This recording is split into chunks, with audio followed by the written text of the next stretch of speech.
Hello, everyone, and thank you for joining me for another restful episode of true, scary stories to help you fall asleep. Today, we're doing our weekly compilation of true, scary stories. I hope you enjoy them. So, without further ado, lay back, relax, and enjoy these true, scary stories.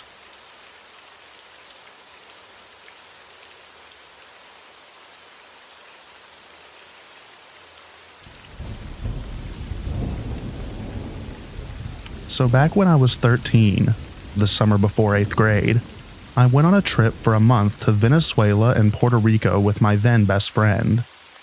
My first creeper encounter was when we went to Playa Agua. I think that's the name, it's a beach. First of all, it was beautiful. It looked like a postcard.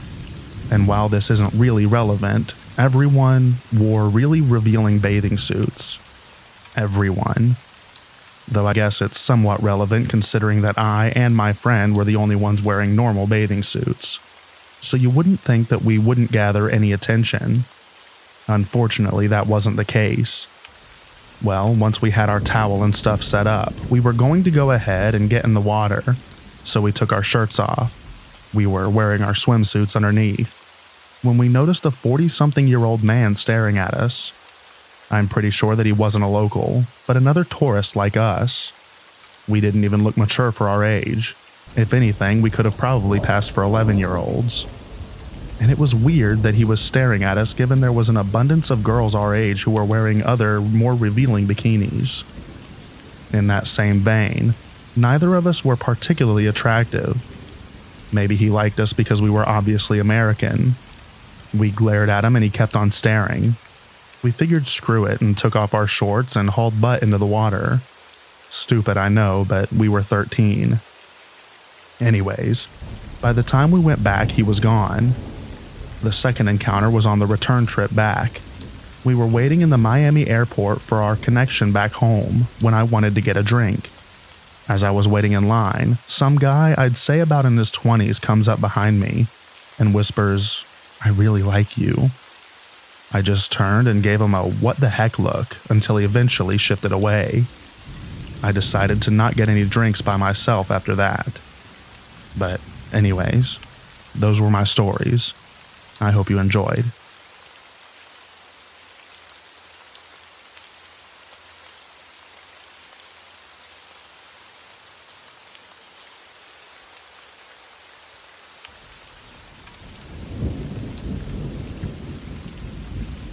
Okay, so I went on vacation with my mom and sister to Florida a few years back during spring break. The area where we stayed is a nice neighborhood, a neighborhood full of people's summer homes and getaway houses. We were staying in my mom's best friend's beach house, and the three of us were walking home from the house where my aunts and cousins were staying. Now mind you, these streets are pretty dark. There are a few streetlights on the corners, but otherwise when it's dark, it's dark. So my mom, sister, and I are walking down the road back to our beach house. My mom is walking ahead of my sister and I. We're walking side by side. And we cross an intersection and see a man in what appears to be a white button-up top and nice black slacks with an undone tie resting on his shoulders. He's a good few yards away, but he starts talking to us. "Hey, pretty ladies, do you guys have any jumper cables? My car just broke down back there and I could use some help," he said. Looking past him, there was no car. There was a streetlight near him, and we could see that he was alone. "No, sorry, we don't have our car here," I replied, taking my sister's arm and walking faster. The creepier part is that he starts following us at a distance. I periodically look over my shoulder and can still see him walking slowly behind us. Eventually, we think we lose him, but there's still a feeling of unease in the pit of my stomach. So my sister, mom, and I make it back to the beach house, and my sister and I quickly lock the screen door, turn the front porch lights off, and close the blinds inside the house, keeping a careful eye to the outside from the windows. My mom thinks that we're being ridiculous, and the guy genuinely just needed some help. But I know my gut and I wouldn't be feeling uneasy if I didn't think it was suspicious. A few minutes later, guess who was walking down the street? The man in the white button-up stands and stares straight at my sister and I through the window from the street. I guess we weren't being that subtle. And then keeps walking, disappearing into the night. I have never been so terrified in my entire life.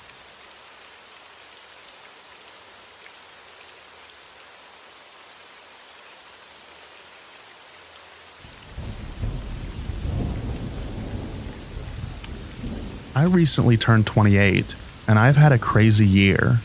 Started a new business with all that entails, and in the beginning of July, I felt absolutely exhausted.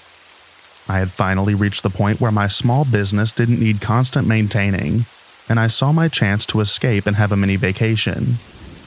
I sat down with my laptop and started looking for a suitable place to rent, and saw a photo of this adorable old-fashioned cottage in Gotland, an island in Scandinavia. I read up on the area and felt very drawn to the old history and culture surrounding the place, and soon I had made the arrangements to go there. The cottage belonged to an elderly couple who lived in a larger house further down the road, but other than that, there were no neighbors. The sea was only a short walk away with a private beach. It was heaven.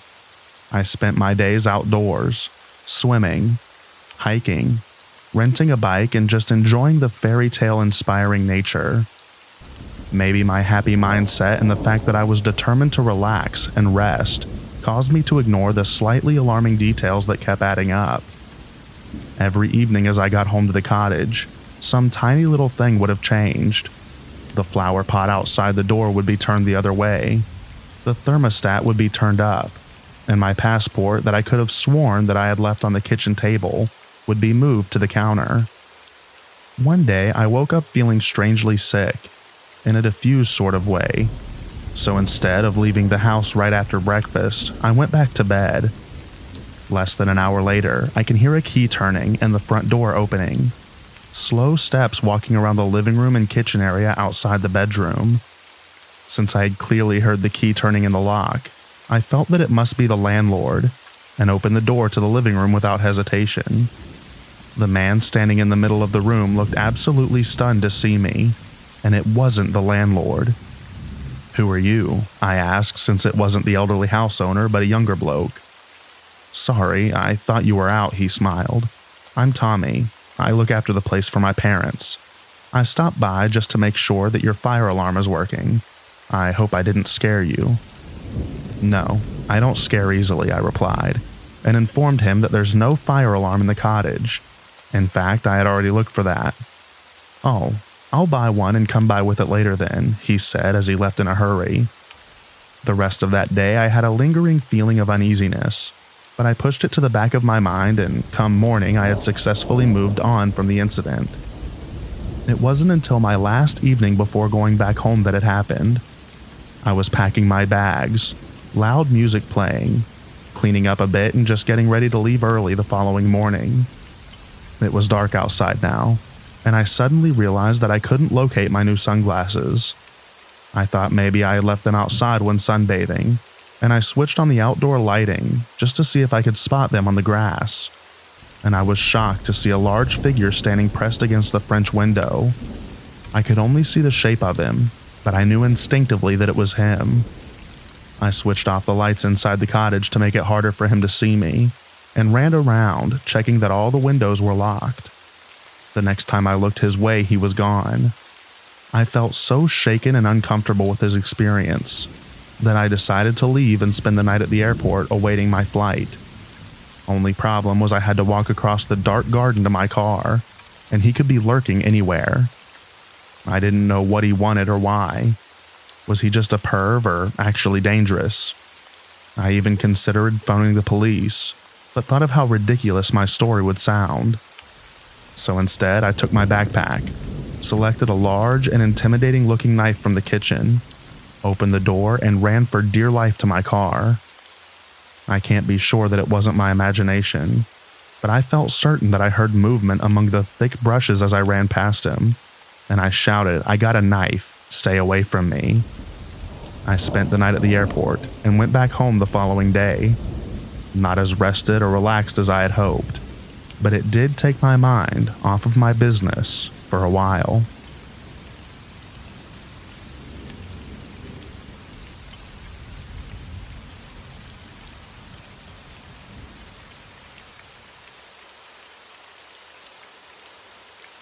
I'm unsure of the intentions my parents had, as in if they were going to kidnap me or anything. Reading these stories made me remember a potential creeper story, so I'll post it here. I was around 7 or 8 and on vacation with my mom and her best friend in the Dominican Republic. Punta Cana, I think. So I was swimming around and I met this girl. From what I remember, she seemed to be about my age, but I don't remember her name at all. Maybe it was Sarah, so I'll call her that. We would swim around and splash each other and all that good stuff. One day we were sitting at the pool bar drinking some chocolate shakes when she nervously tells me that her parents got a watch stolen from them by a maid. She didn't know much about it, and we quickly went back to playing. Thinking back now, the nervousness was odd. The following day, I was setting out with my mom and her best friend when Sarah and her parents come up to me and ask if I want to go with them to their room to find the watch by myself. I remember them looking kind of unkempt, and their presence was a little strange. I asked for permission to go, but was told no. Of course, I was pretty bummed, but thank God for my mom's A+ parenting. I just asked her about it, and the reason she said no was because there was no reason for me to be going with them. Not that she thought I would be kidnapped. But looking back on it now, it does seem just a little bit creepy. I can't think of any other encounters I've had, but if I do, I'll be sure to post.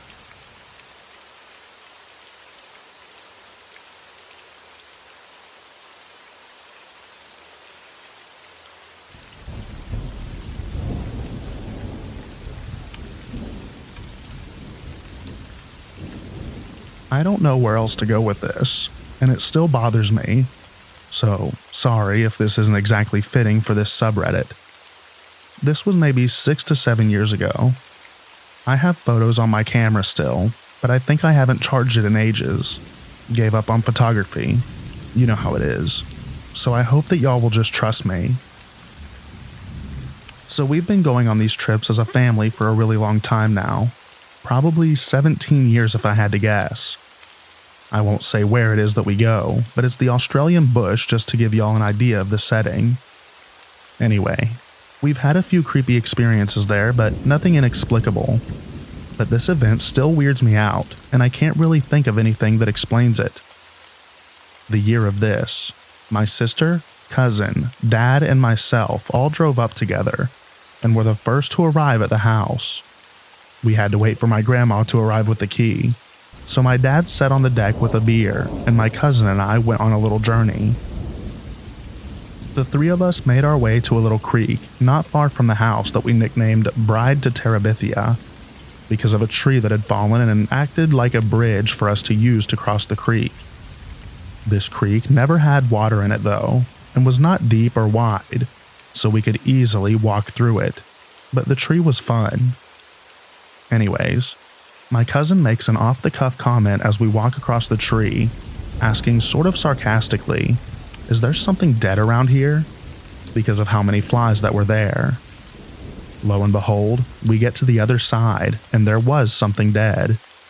We were greeted with a dead kangaroo. Nothing too jarring.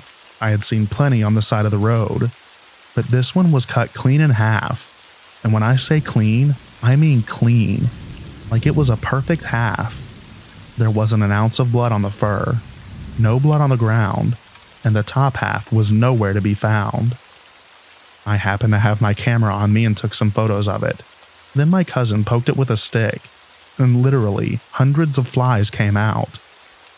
My cousin and sister kept poking at it, trying to move it into the creek, but a fully grown kangaroo, even half of one, isn't exactly light. Their sticks broke, so I grabbed it by the tail and pulled it into the creek so that we could bury it, but we really just covered it with sticks and flowers. We looked around, up top, everywhere, for the second half, or a trace of what might have happened to it, but we couldn't find anything. We ended up going back down into the creek and walking through it looking for something, and what we found only made it even more confusing. We found, if I'm remembering it correctly, 4 dead rabbits, but only their bottom halves, all lined up neatly along the floor of the creek until it reached thick brush that we couldn't walk through. Same thing with these rabbits though. No top halves to be found, no blood anywhere, and cut clean in half.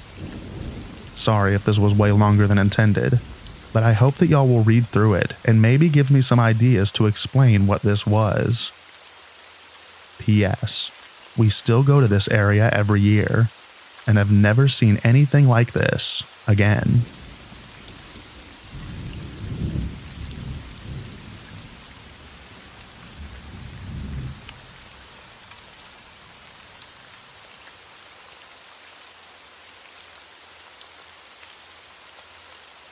To start this story, I'm a male, and I was maybe 9 years old when this happened. My family and I were in the middle of a great family road trip in the American Southwest. While we were driving through Colorado, we all needed to go to the bathroom and stretch our legs, so we decided to stop at the nearest gas station. We had just visited the Grand Canyon, so this tiny gas station we stopped at shortly afterwards was pretty much in the middle of nowhere. At this point, neither my parents nor my 2 brothers were in any hurry to get back into the car for another day of driving through the desert. So, after we had done our business, my parents stayed inside the gas station to look at food and enjoy the free air conditioning, leaving my brothers and I to walk around the parking lot and stretch our legs. As I said before, this gas station was in the middle of nowhere, so I had assumed that we were the only ones there. But boy was I wrong. I came to discover that we were not alone after wandering away from the storefront to the side of the building, where I saw a blue sedan parked but still running in the farthest spot away from me. I gave it a passing glance and assumed the car was owned by tourists like me. I kicked rocks against the wall of the building for a while, not really paying attention to the car, until I eventually heard the sound of feet running towards me. I looked up to see a wild-haired man who kind of looked like Andrew WK making a beeline from the car to me, all while making eye contact with me the entire time. I'll never forget the wild look in his eyes, or the way his stare caused me to completely freeze up and grip the wall of the building, as if the world had flipped upside down and I was at risk of falling off. I was only a little kid, and I didn't really understand what was going on, but I knew that this man could hurt me, and he was coming right at me. I experienced a weird sensation where everything happened so fast, but at the same time, I felt as though everything was moving at half speed. As I stood there frozen to the wall of the gas station, the wild-eyed man took what seemed like an eternity to finally reach me. As soon as he was within reaching distance from me, my heartbeat quickened as I braced myself for whatever was about to happen. It was at the climax of that movement when I felt a hand grab my shoulder from behind, breaking me out of the trance that I was under. It was my brother, grabbing me from behind to tell me that our parents were done browsing the snacks at the gas station, and that we were about to pack the car up again and leave. It was at that moment when my brother rounded the corner that caused the man to change his route at the last minute and run right past us.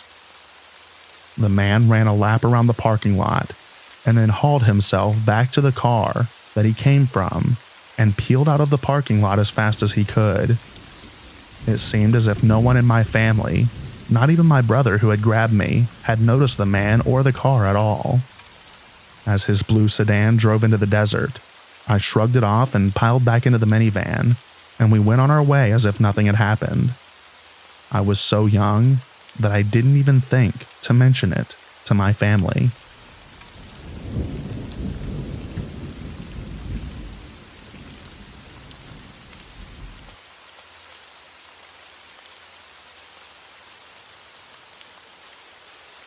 Hi, I've been a lurker for quite some time now, and all these stories made me think about some creepy encounters of my own.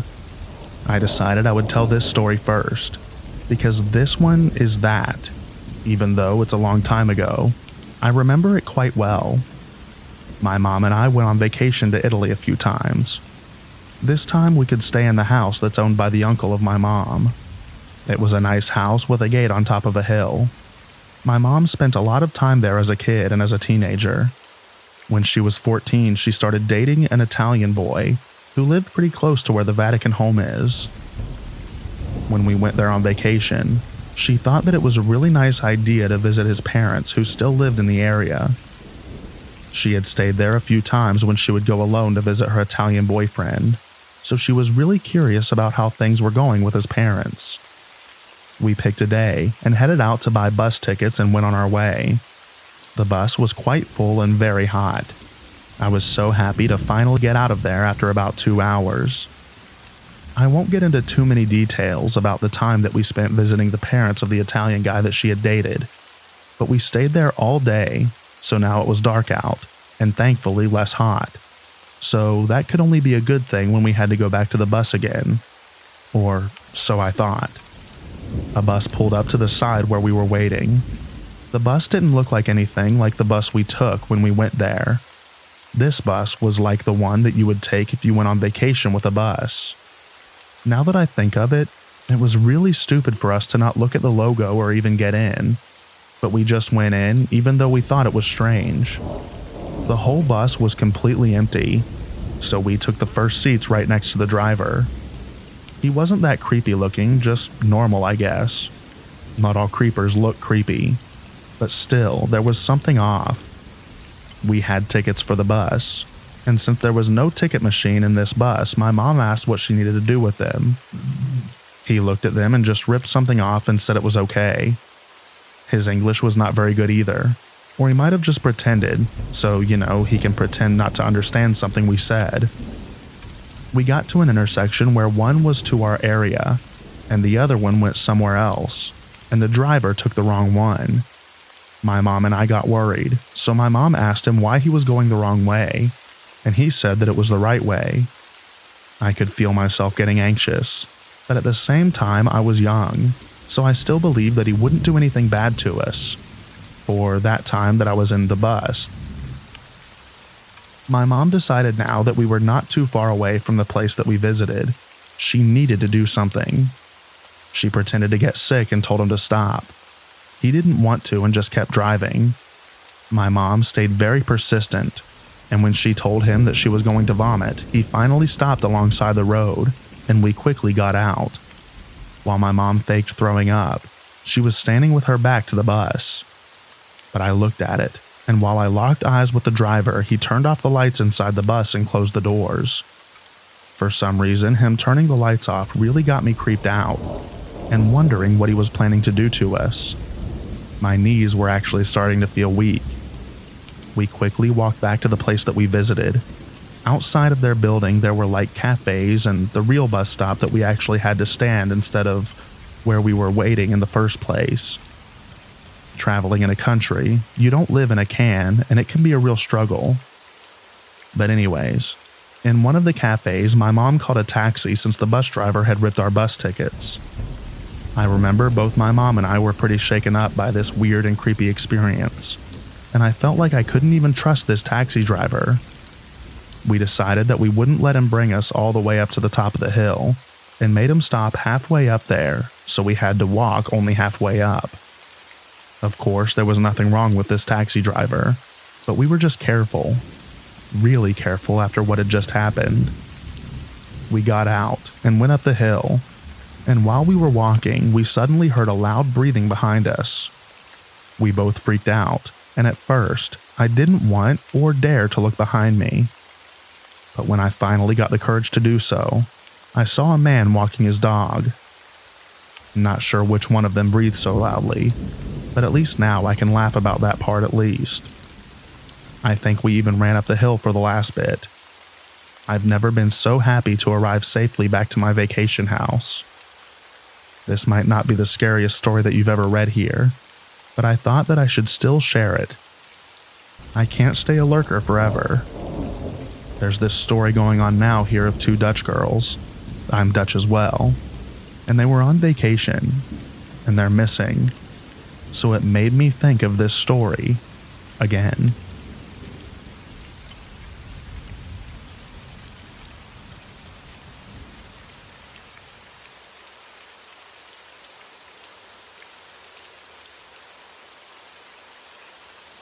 Back in the summer of 2017, a group of around a dozen peers pitched in for a house to get away and celebrate a birthday. A basic residential area around semi-rural lake near Shelton, Washington. The house had a separate garage with a few beds, where myself and a few others were sleeping that night. The house sat above the lake with a deck as well as a little pier down in the water. After a long day of cooking, drinking, and playing games, it was time to crash at around 2 a.m. With more people than beds, some were on couches on the floor of the living room. Folks had been drinking fairly heavily and were out cold. At around 3:30 a.m., I woke up with a need to use the bathroom. As I'm putting my pants on, I notice out the window the long, diffused shadow of a person moving in some light on the street outside. I thought nothing of it. Somebody just walking their dog or something. I made the walk across the driveway with the key in hand and notice the door is unlocked. I go in to find a friend checking their phone in that drunken daze after only a short amount of sleep. Confused, he whispered, "Weren't you just in here?" They ask. I say no, and they ask if someone else from the garage was out of bed. I said no again, and my buddy shook it off, albeit super confused. Confused myself and a bit amused, I did my business and returned to bed, locking the door behind me. The next morning, all were awake and in the main space cooking breakfast and enjoying the sunshine. Two of my other friends, a couple, asked if there was any open windows in the house overnight, as one of them was convinced that a draft opened their door from a cracked position. Their bedroom was at the back of the house, past at least 5 people sleeping in the living room and 2 other bedrooms. There was one open window, but no others in the house, so I'm not sure about the draft. The guy that I had spoken to during my bathroom trip piped in to ask if they know what time this happened. They said right around 3:30, right when he thought that he saw me walk through the house, and I saw the shadow move down the street. We all got chills when all these details came to bear. It was then that somebody brought up a Twitter or Facebook post about somebody reportedly breaking into homes in the area for months. That story is linked below. We never reported anything as we're not sure that this is what happened. Turns out the guy was a perv and liked to watch women sleep. Now, all 3 of these events could totally be coincidence. But looking back at these years later, I'm convinced that our rental was victimized by this creep. Nobody in our group was armed, and I'm not sure if there was any security system. I also am fairly confident that I'm not the one who left the door unlocked. I hope you enjoyed the story, because it definitely gave us all the creeps.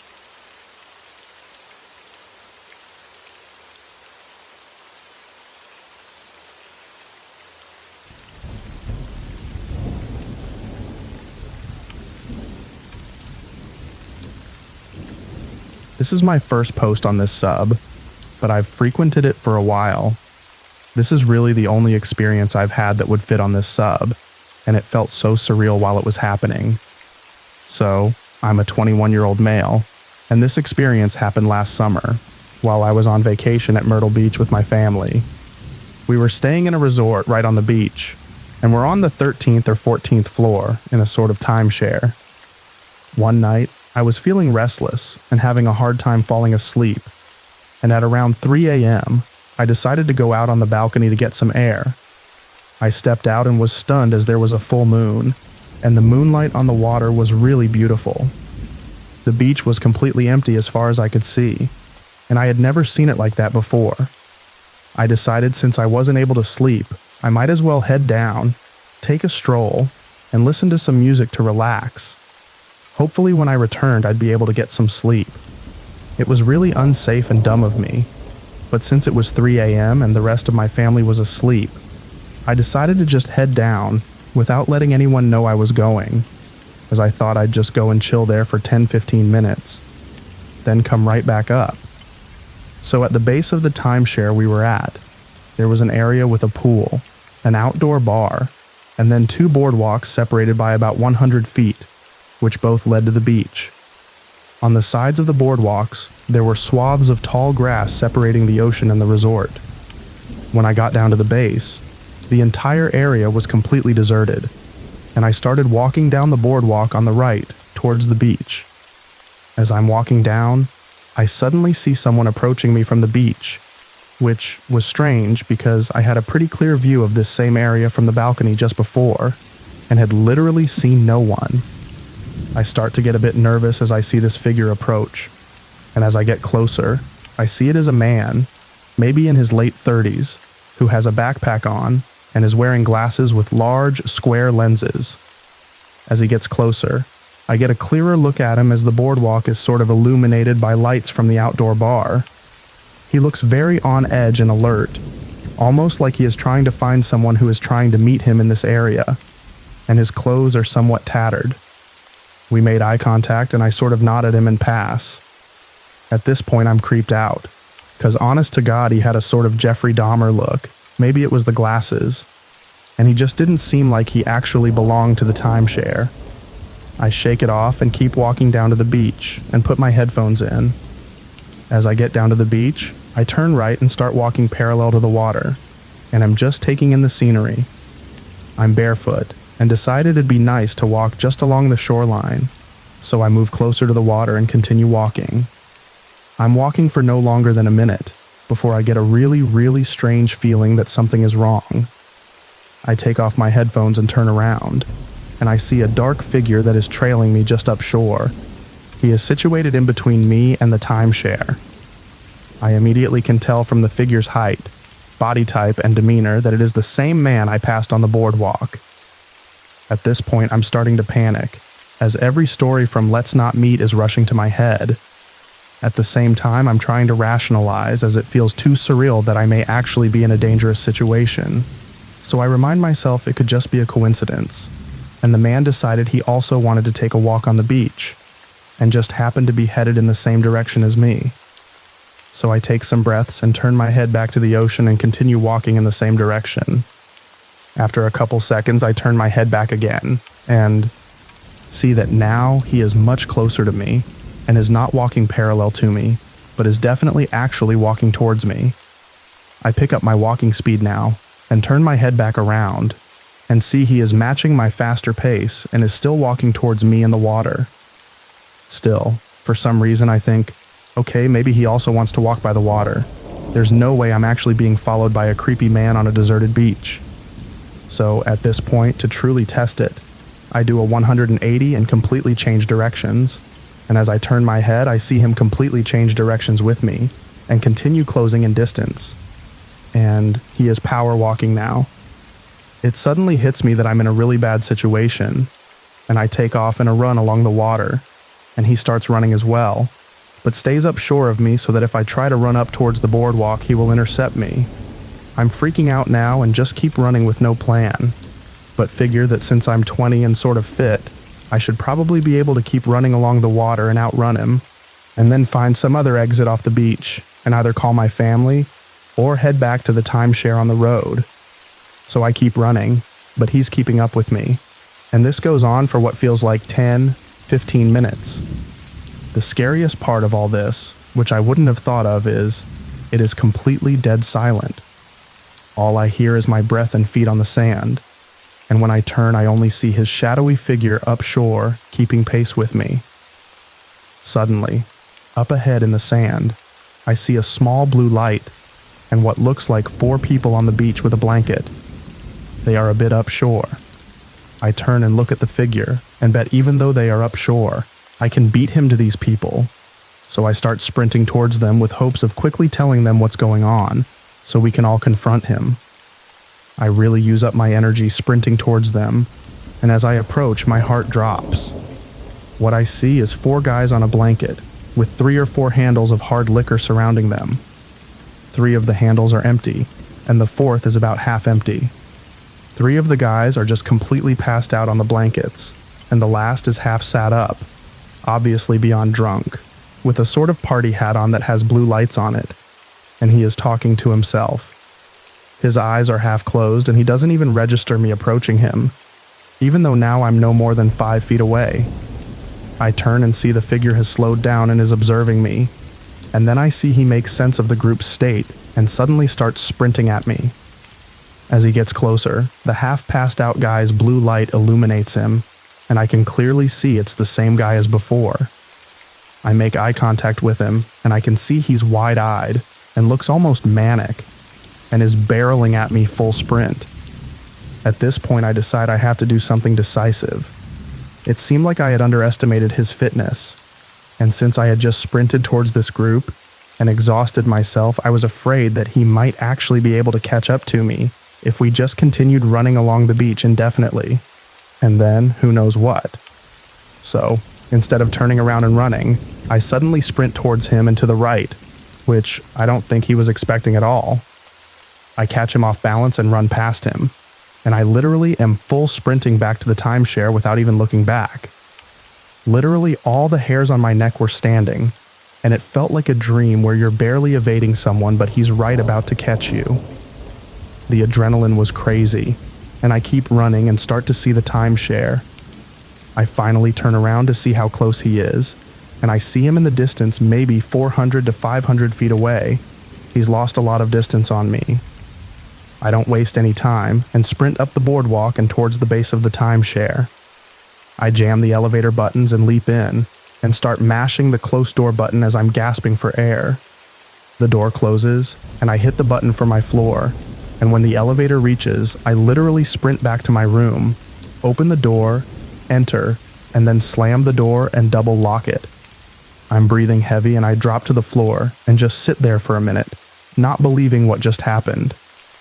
I crouch and crawl over to my room, as I was literally afraid he might be able to see me through the window on our balcony, and I enter my room. Let's just say I definitely wasn't able to sleep after that. Guy who chased me on the beach, let's not meet again.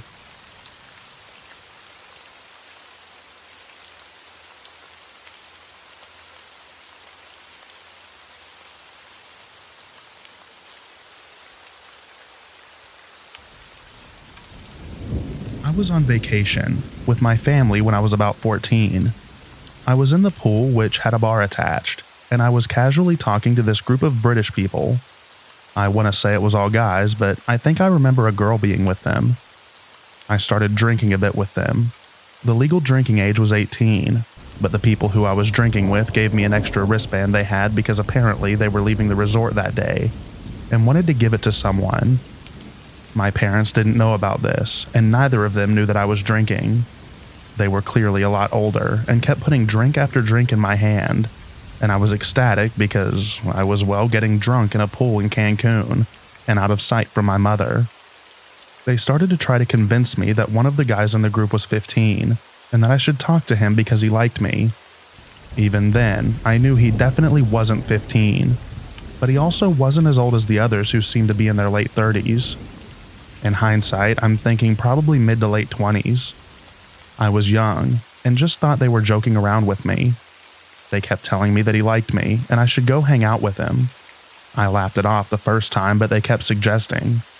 Keep in mind, this whole time my dad was in the same pool talking to his friend, and he had his eyes on me for almost the whole time. My parents are very strict. He didn't know what I was drinking was alcoholic, and the pool was big enough that you couldn't hear what was being said. At that point, I was totally wasted, and my first time actually getting seriously drunk. I don't even remember leaving the pool with this guy trying to tell me that he was 15, but apparently my idiot self did, because I remember thinking that he was cute. The resort is huge, and I don't know how I don't remember walking through the whole thing and not remembering it. I wonder what we spoke about. The next thing I remember is walking and approaching a bus stop that was a 10-minute walk from the resort. I know that it was 10 minutes because my family and I often went to the bus stop to explore Cancun.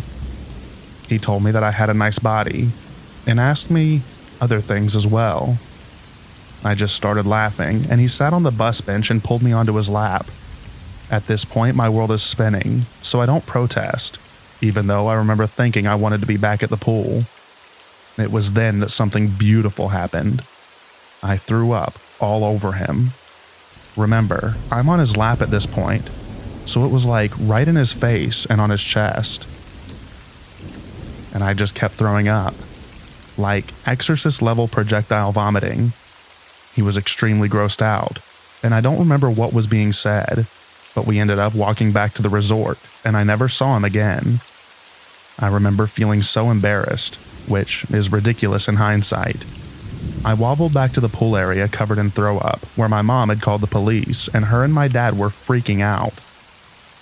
My mom's piercing voice sobered me up a bit, because I remember these parts a lot clearer, even though they're still hazy. They saw how drunk I was and demanded to know what happened, so I told them. Then they got furious. My mom was adamant on finding that guy or his friends who had all disappeared from the pool. I didn't really see what the big deal was back then and why she wanted to find them. To this day, I think about what would have happened if I hadn't thrown up like that and actually left with him. I was 5'2" and 14 years old, and he was at least a foot taller than me, and definitely not a minor. I remember when he was close to me, with no one around, and even in my extremely drunk state, I started to get a bit nervous. My parents took me back to our hotel room, and I spent hours in the bathtub just throwing up. My mom was furious, like completely livid. I wasn't too surprised at that because she yelled at me over trivial things all the time. So was my dad, which did surprise me, because he's always so easygoing, and honestly probably would have been a bit amused at me being drunk, throwing up. Not in a cruel way, but because I was learning a lesson about alcohol that we all eventually do. He actually straight up told me that at some point before this whole vacation. But I know that his anger wasn't directed towards me. He was cursing about the guy. I was still throwing up in the bathtub, and they had both went into the kitchen area to walk away from me. But I could vaguely hear my dad cursing terribly while speaking to my mom in our native language, and I was actually scared. I couldn't quite focus on his voice because I was legitimately drifting in and out of consciousness at that point. But I remember getting less scared and more just sad because I felt like I had disappointed him. He never got mad like that towards me. But then again, I realized later that he wasn't angry at me, and he wasn't angry at the drinking. He was angry at the scumbag. I remember wondering why they were making such a big deal. It was a few years later that I finally understood. Later on that day, because this all happened at like 2 in the afternoon, so I was at least cognizant by dinner time, I expected my mom to blow up at me over dinner when I was sober, as she usually does. That woman's like a live fuse. But they were both just kind of quiet and staring at me, and they didn't want to leave my side. I can't imagine what they were going through, knowing about the danger I had been in hours before, staring at me like it was a miracle that I was there. I was young and stupid, but I would like to give my deep thanks and gratitude to beer for constantly annoying my stomach to the point of projectile vomiting.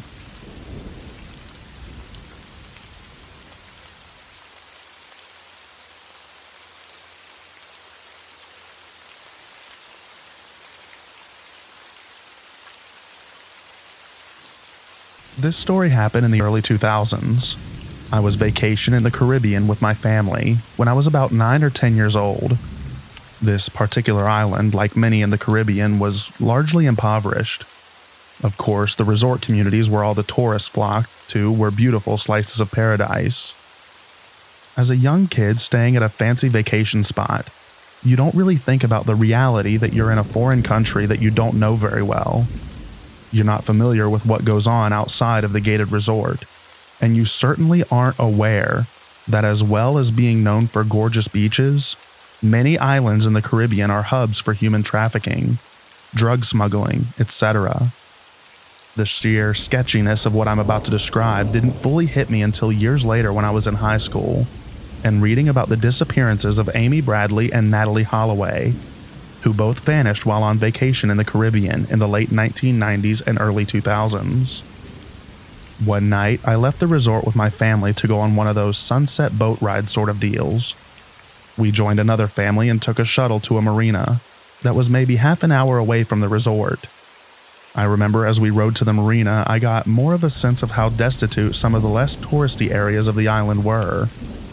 I saw many of the locals living in a small ramshackle huts, made out of salvaged metal, and that the landscape was very much barren desert, unlike the lush gardens that were watered daily within the walls of the resort. Anyway, the shuttle dropped us all off at the docks and we went on the boat tour. It was an amazing time.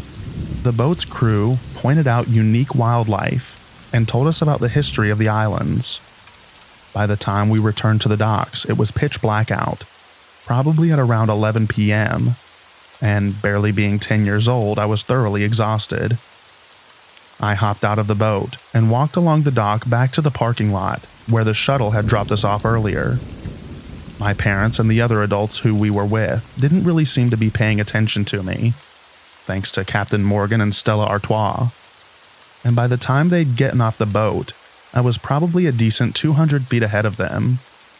Now, the marina itself was very well lit, but as soon as I turned the corner to the parking lot, I may as well have fallen into a cave. I could hardly see anything. I squinted my eyes to try to see if the van we'd arrived in was parked nearby, but after a few seconds, somebody suddenly grabbed my shoulder very tight. "Who did you come here with?"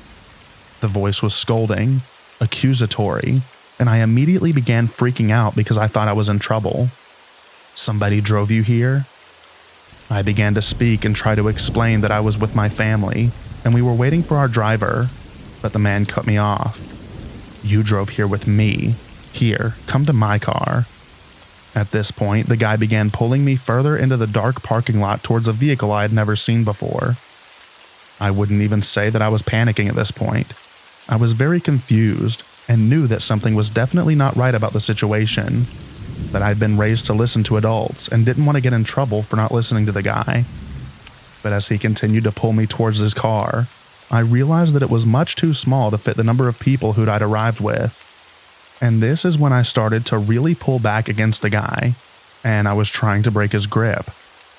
I was about to raise my voice and start screaming, when suddenly a set of floodlights turned on and lit up the parking lot. My parents and the group of people we were with turned the corner, and the guy immediately let go of my arm. I looked up at him, and all I remember is that he looked scary. He was bald and had scars on his face. He was probably in his late 40s. Clearly, he didn't realize that an entire group of people were just 30 seconds behind me. His eyes were wide, and he had a dumbfounded / oh crap expression. One of the men who worked at the dock called out and said something to him, but he sort of threw up his arms and shrugged and quickly walked away. On the way back to the resort, my dad asked me something like, "What did that guy want from you?" And in my childish naivety, I said, "I think he thought I rode on his shuttle and that I was lost or something." And apparently this explanation was perfectly reasonable, because we never really spoke about it again. Anyway, I guess the moral of this story is, if you have young children and like to take them with you to exotic or unfamiliar locations, remind them to be smart and keep their guard up, even in paradise.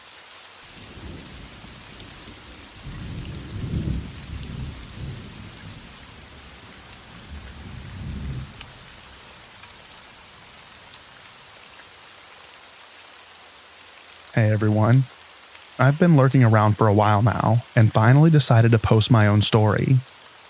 Some backstory first. This happened this past summer in Zadar, Croatia. My family is from Zadar, and I have been there 7 times, so I know the city fairly well. I also know the language well enough to get around. Part of the reason for my trip this past summer was to learn more of the language. I went for 2 months and stayed with my grandparents in our village, north of Zadar, same village as my cousin. As I was nearing the end of my 2-month adventure, my cousin and I decided to go to the city and drink with some of his friends. Since we don't live in the city, we had to take a bus as my grandmother didn't want me driving. Once we got to the city, I follow my cousin down some back roads until we get to one of the main roads, heading towards the old town. Like I said, I've been here before, so I knew where we were. As we're walking behind a group of girls, my cousin is still complaining about the price of the bus ticket. It was 39 kilometers, but he claims it should have been 19, which is about $6.12 and $2.98 respectively. I tell him it's not worth this much frustration, but he doesn't agree. In the group of girls ahead of us, one of them keeps turning around to look at my cousin and I. My cousin took this as they were starting to follow them, so at the light he said to turn left, onto another street, to make it look like we weren't. This was the mistake. I didn't care too much since we were going to the park, and it was actually quicker to go this new way, but we were going to meet his friend at her work, so going straight would have been easier. But it doesn't matter. We turn left and walk down the new street. I still know where we're going. Make a right at the next corner, and then it's a straight shot into the park. Heck, I even have a cousin that lives on that corner. As we pass a nightclub, Podroom, my cousin gets on the phone with his friend to tell her that we're on our way, but we might be a little late since we went a different way. We're drawing closer to the corner, and we walk around a bus shelter. On the corner stands a guy who looks to be a bit nervous. He has his hands in a little fanny pack in front of him. Once I saw him, I got that gut feeling that told me that this wasn't okay. My cousin, oblivious to his surroundings, keeps walking towards the man, so I do as well. Tell myself that everything will be okay. I'm in Croatia, not New York, so nothing bad will happen. I look up again to see the man walking towards me with a gun drawn. The moment that I see the gun, all the blood leaves my face. I start freaking out and yell "what the heck" in a wavering and obviously scared voice. It's at the point that I yelled that my cousin started to pay attention. He later told me that the man said "daj mi lovu," give me money, but I didn't hear anything. We're still walking towards each other and we lock eyes. We get really close, so we do a little turn thing. Now, instead of my left shoulder facing the street, I have my back to the street. My first instinct after yelling profanities was to reach down to my waist and grab my own gun. Well, I don't have one on me, so I do the next thing that I can think of. I grab the dude's wrists. My thought process was if I could grab his wrists and turn them away from me, I would effectively neutralize the gun, since it wouldn't be pointed at me anymore, and he wouldn't be able to turn it towards me because his wrists are immobilized. I'm not sure how I thought of this. My favorite TV show is Archer, so maybe I constructed the idea from all the Archer that I've watched. I don't know. Either way, it's what I did, and what I later found out to be the worst possible thing I could have done. In one quick motion, I bring my hands up from my side and grab onto the guy's wrists, and turn them outward. The guy looked to be in shock that I did what I did. His eyes opened wide. A look of sheer surprise appeared on his face, and he kind of jumped back a bit. I don't remember exactly what the next thing was that happened, but he quickly regained his senses and pulled the trigger of the gun. I'm not sure if I had gotten the gun pointed entirely away from me or not when this happened. Either way, the man pulled the trigger of the gun and I heard the revolver turn. My first thought was, oh my god, this whack job just shot me. Then I almost immediately realized that 1, I had not been shot, and 2, there was no loud bang that accompanies a gunshot. This bloke didn't even have bullets in his gun. I looked down, noticed the barrel is missing from the revolver. Honestly, the least important part. And back at the guy. The look on his face made me realize the whole little thing was up. I actually thought this was some sort of practical joke, and my cousin and the guy were going to start laughing at me for being so foolish for thinking that I would actually be attacked in Zadar. No such laughter came. I stared at the guy in his eyes one last time, and then I threw him away from me as hard as I could. He stumbled back a bit and just stood there dumbfounded. My cousin then started yelling at him in Croatian. What the heck? Why would you do this? Get out of here, etc. My cousin then snaps a picture of the guy, and he turns off and briskly walks away. It was at this point that I realized the entire gravity of the situation. I start shaking a bit and getting really agitated. I could have died. I look over to my cousin and sarcastically say, "Thanks for all your help," to which he responded with, "I wanted you to have your moment of glory." I roll my eyes and start walking away. We turn down Ravnice and head for the old town. On our right is a fence and a schoolyard behind it. We see the man sulking about in the dark of the schoolyard. He sees us and walks towards us. I start to freak out some more as I'm still shaking from before, but my cousin whips out his phone and takes another picture, and the guy hurries off back towards the corner.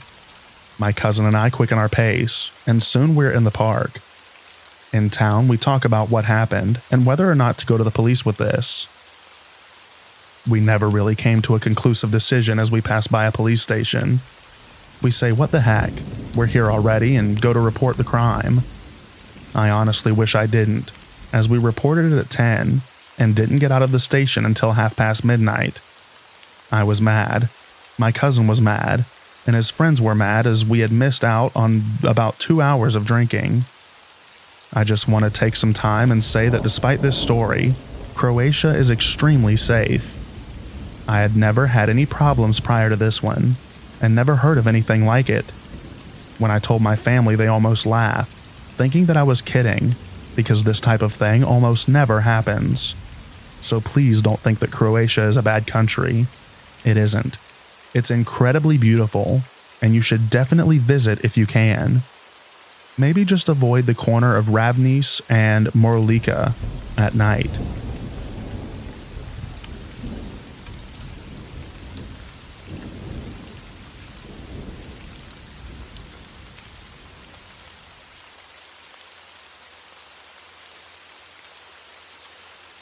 Hey y'all, I've been dying to tell my story about my experience in Brenham, Texas. I went to the junior college there in 2010 to 2011. My friend and I met some local guys that wanted to show us around. So one night they invited us to some house that they knew was haunted. I absolutely hate being scared, so I was very stern when I said that I wasn't going. No one cared if I went or stayed, honestly. I decided to stay in the car.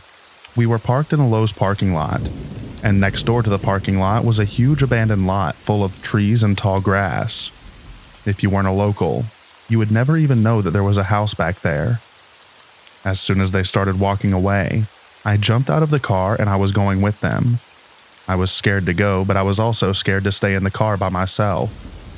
As we were walking towards the house, there was a long sidewalk along the fence line. It looked like a newer sidewalk too, which kind of threw me off guard. As we approached the house, it was so dark. You could barely even see the house. The trees were covering the moonlight. So we opened the door, and as soon as you walk in, there are stairs to go upstairs. We didn't even bring a flashlight. So like I said, this is 2010 to 2011. iPhones were becoming more popular, and I had just gotten mine. I let them use my phone for a flashlight.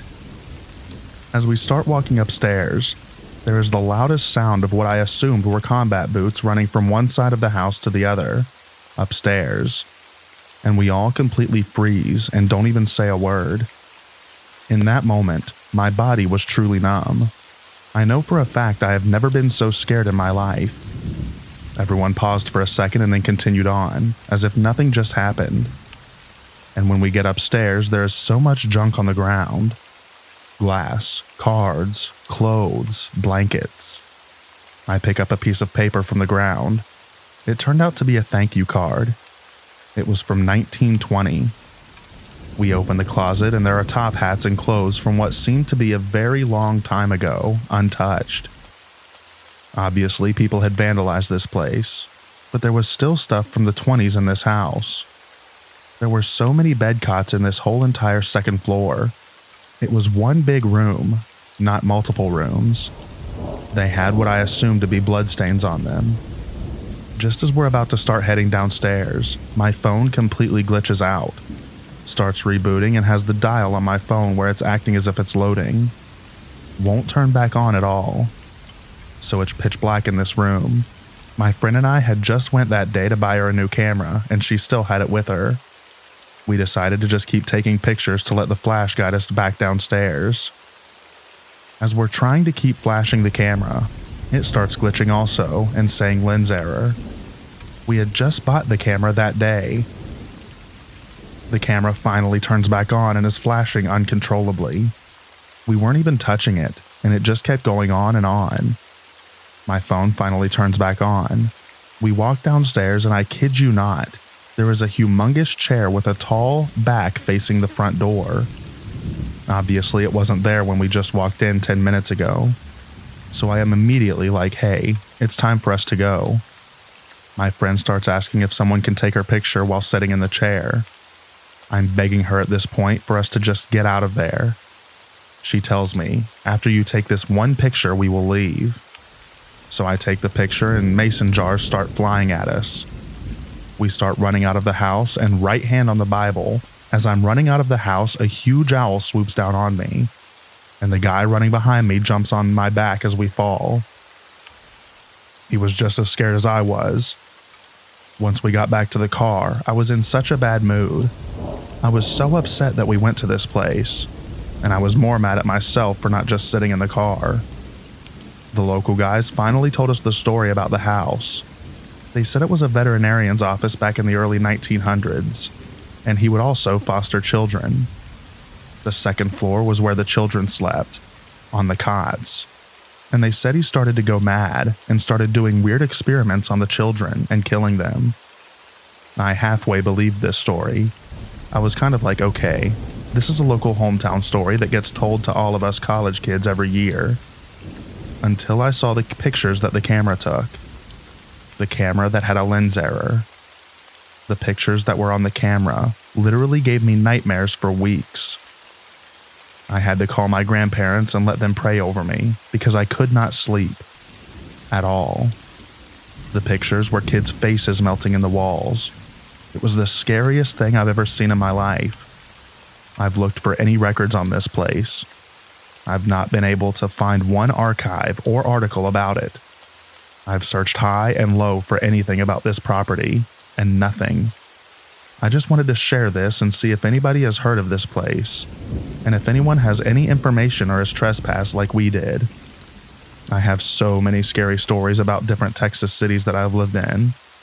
Feel free to ask any questions about this story, or anything else.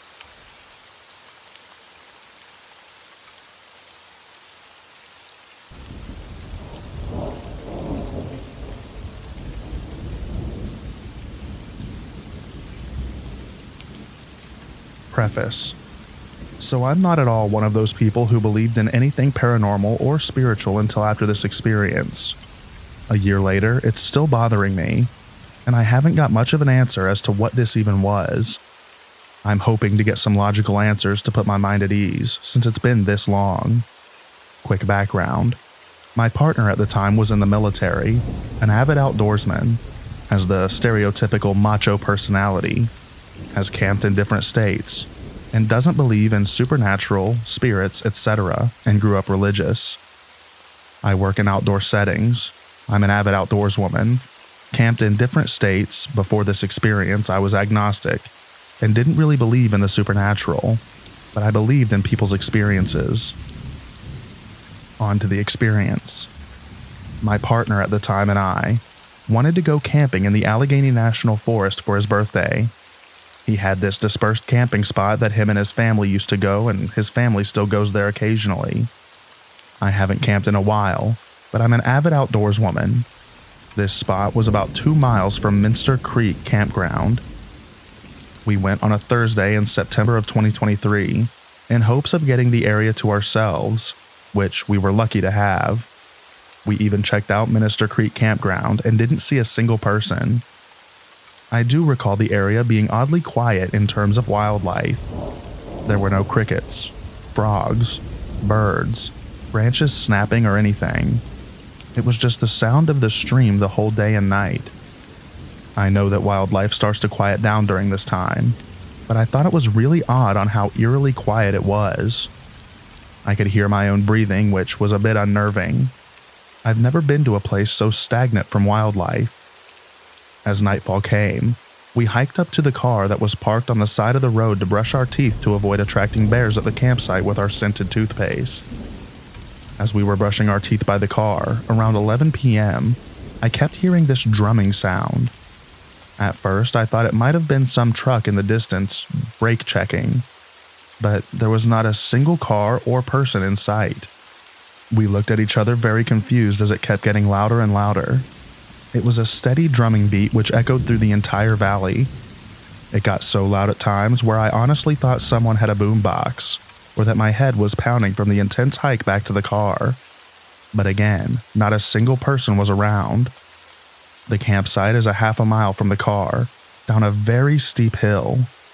We had a clear view of the nearby dispersed spots and didn't see any flashlights, fire, cars, or people. My partner was too focused on brushing his teeth, while I was just confused about the drumming. I automatically assumed after a while that it might have been some sort of fracking machinery nearby. When we finished brushing our teeth, we stood there and talked about breakfast for the morning, but the drumming got so loud to the point where we couldn't hear each other without raising our voices slightly. After I expressed my progressing confusion with my partner, he then also became concerned and started walking up and down the road with his flashlight, looking for anything that would explain this. At this point, 30 minutes has gone by. The drumming is still going. It's in a steady rhythm, and the volume of the drumming dips from loud to heavy to soft and light. I come to the conclusion that it's just some sort of machinery somewhere as we head back down to the campsite. I didn't sleep well that night due to how uncomfortably quiet it was, and I didn't think about the drumming for the rest of the night, nor did we hear the drumming for the rest of the night. The next morning, the day just feels uncomfortable, and tension starts to build between my partner and I for no reason. This may seem unrelated, but I promise I'm going somewhere with this. That following night, my intuition was screaming at me that we shouldn't be there. My partner saw how visibly uncomfortable I was, and said that he also felt like something was off there, and we made the decision to pack up all of our things around 10 p.m. and leave that night. The hike back to the car with our belongings felt like the longest, most exhausting and stressful hike in my entire life. Yes, it was steep and we overpacked, but I've never seen such anger from my partner about the hike. We were both carrying extremely heavy things, but it felt like it was impossible to get back to the top. He was screaming in frustration, swearing up a storm, and I've never felt so weak in my life. We finally get to the top, pack our things, and start driving. Tension eases and we reflect on the uncomfortable night and day there. The conversation goes back to not knowing what the drumming sound was, and we start to realize how unsettling that actually was. Unrelated, but on our way back to the interstate, there was an LED billboard that had information about a missing person with their license plate number. For some reason, that solidified for me that I felt like we were not at all meant to be in that area. Now, onto the aftermath. For weeks, I started to become obsessed with this entire experience in terms of figuring out what the sound was and why the area felt so off. I found someone's post on Reddit frequently from a few years ago about the exact same experience with the drumming in the same exact area around Minister Creek Campground. This made me feel less crazy, and when I shared it with my partner, he started to get visibly uncomfortable. He asked his family if they had ever experienced anything like this, and they said no, and thought we were crazy or just had too much sun. I never believed in bad spirits or bad energy until after this, and could almost feel it in my body. I started looking into spiritual practices that could remove whatever I was feeling, and my ex was also open to the idea, since he also felt weird from the experience. We did a couple of things, but then faded out after a while. This is also unrelated, but ever since this camping experience, our relationship spiraled into toxicity that I've never seen before, and he became a stranger.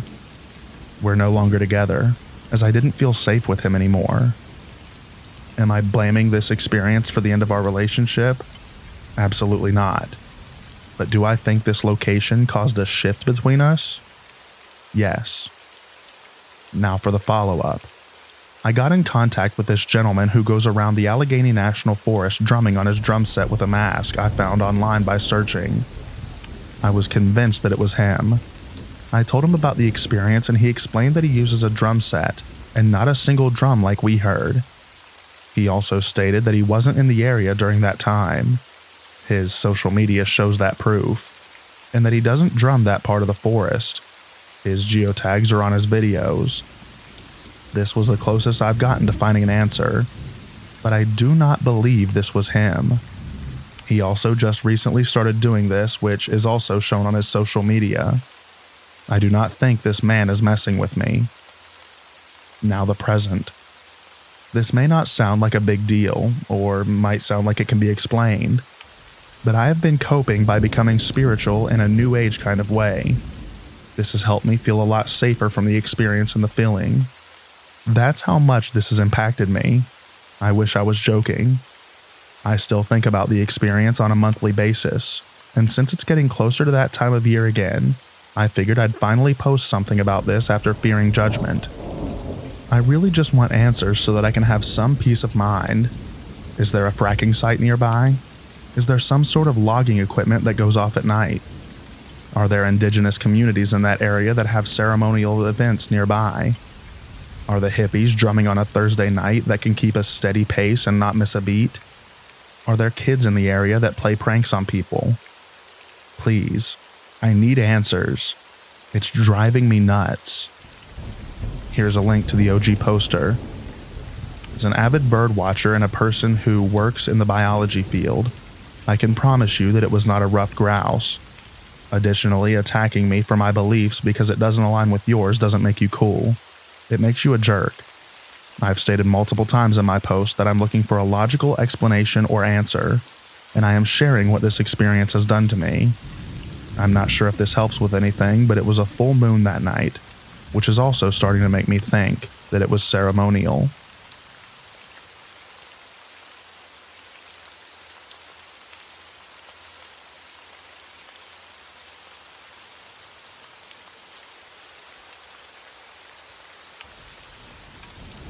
Now we're going to read the original post that was mentioned in our last story. So I came across this group when I was trying to research my experience, and I'm new to Reddit but wanted to post my experience, as I've seen other posts online of similar experiences. I was backpacking last weekend in the Allegheny National Forest in northwestern Pennsylvania with a friend of mine and his teenage son. We hiked the Minister Creek Trail and set up camp that night about 4 miles away from the trailhead. We saw only 2 other parties that day, and neither were overnighting on the trail. We explored the area we camped in extensively to find the best campsite, and did not see any other campers within at least a mile in either direction. The rest of the forest was heavy growth hillsides on either side of the valley, without anywhere good to set up camp. At about 2 a.m., I was woken up by the sound of drumming. It sounded like a single drum, and was a rhythmic beat, like bum, bum, bum, bum, bum. If anyone is familiar with the Cleveland Indians baseball team, now the Guardians, they used to have a guy who would beat on a native-style drum, and it sounded exactly like that. It was loud and close-sounding, and it reverberated throughout the valley we were camped in. If I were to guess, I would say it sounded as if it was within 100 yards of our location. I got up out of my tent to investigate, and my friend had also been woken up by the sound. We couldn't see anything other than the dark woods around us. This continued for at least 2 hours until I was able to fall back asleep. The next morning we woke up. All was normal. We continued on our hike and did not see any other campers around. I have no clue what it was. I've watched YouTube videos of grouse drumming, and that definitely wasn't it. Obviously, it could have been a person, and likely was, but setting out in the middle of the woods at night drumming on a drum for at least 2 hours straight without skipping a beat? Perhaps is there some Native American ritual which calls for this? I guess this story isn't too creepy, but I've been obsessing over the answer to this since Sunday morning. If anyone has any ideas or suggestions, please let me know.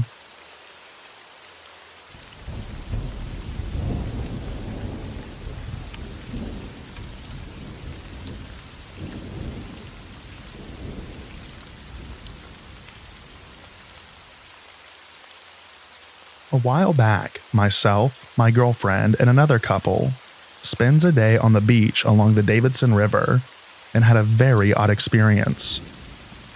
We had found this spot the day before, and 3 of us spent the day chilling.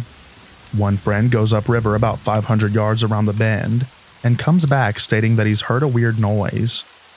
We disregard and continue the day, leaving without incident. Upon return the next day, It was surprisingly crowded. At about 3 p.m., the place empties out, and we are alone until maybe 5 p.m. We all begin to pack the car, that's maybe 50 yards away, and a friend who heard the noise and I returned to the beach for the last 2 items. We had been skipping rocks all day in complete failure, and decide let's throw a couple more before we go. We throw like 2, and all of a sudden my friend skips his easily like 40 yards, 50 times, and before we can even retract an extremely loud vibrational noise that I can only compare to buzzing off like a guitar amp that's not fully plugged in. It was so loud, and you could feel it in your chest getting closer, like a helicopter or something was going to fly over us on this riverbank.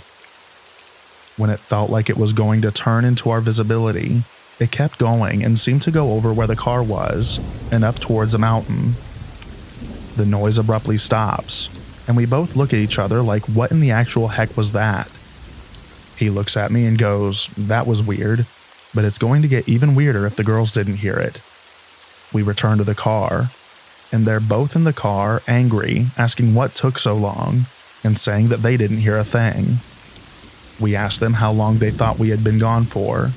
They said no less than 45 minutes. I would say that we were gone for no more than 5 to 7 minutes at the most.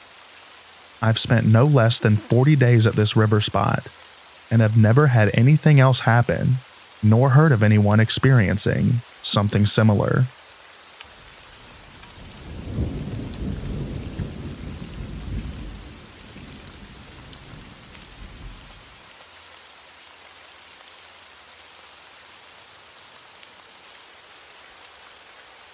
So I was out camping with a couple of friends and family for a couple of days, and we were having fun.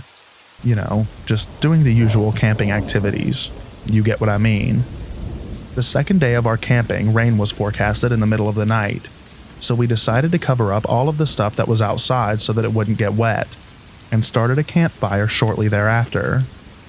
It's almost 11 p.m. at night, and I decided to go to my tent and try to sleep while my friends and family were still outside talking by the campfire. We all go to bed sometime later, at 12, since it was gonna rain anyways.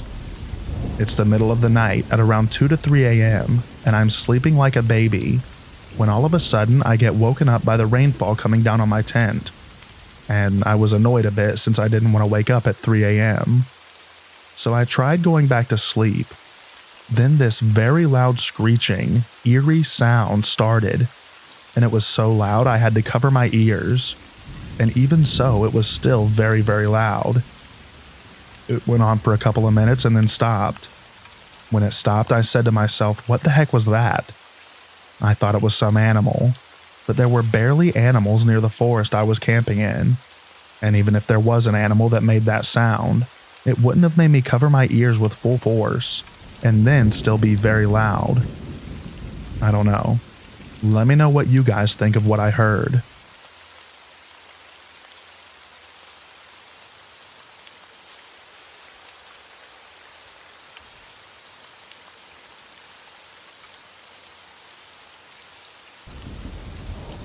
Me and my buddy were riding home through the woods in Alabama. We were going down a rural patch of road on an old highway.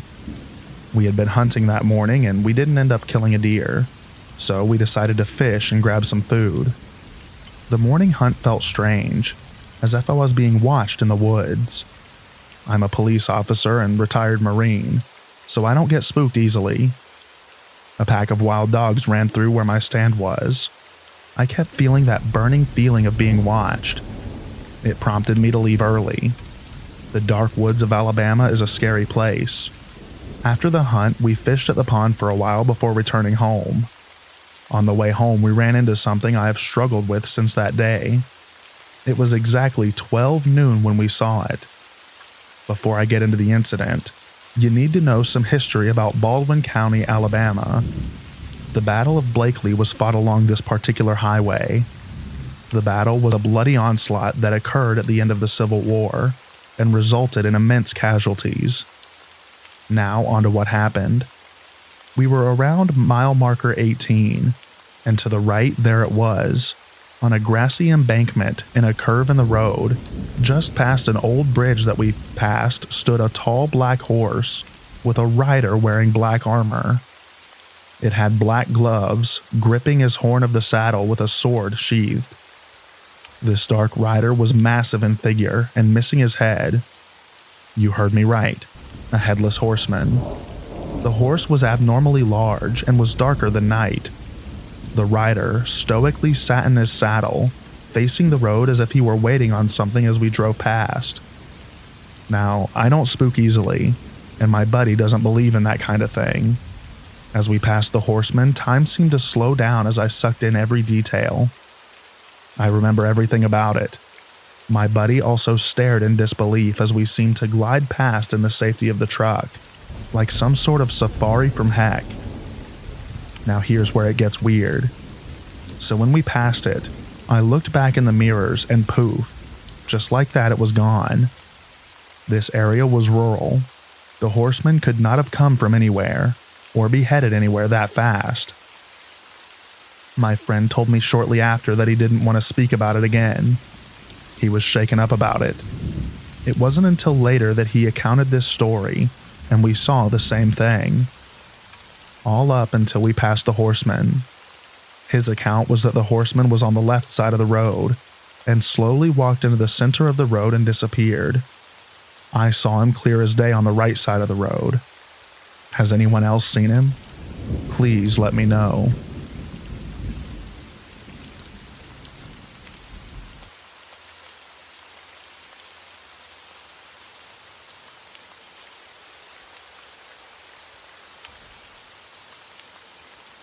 I found the courage to post this after reading the numerous sightings of North American Indian mythical creatures, specifically the short people that seem to go by many names across the tribal regions of America.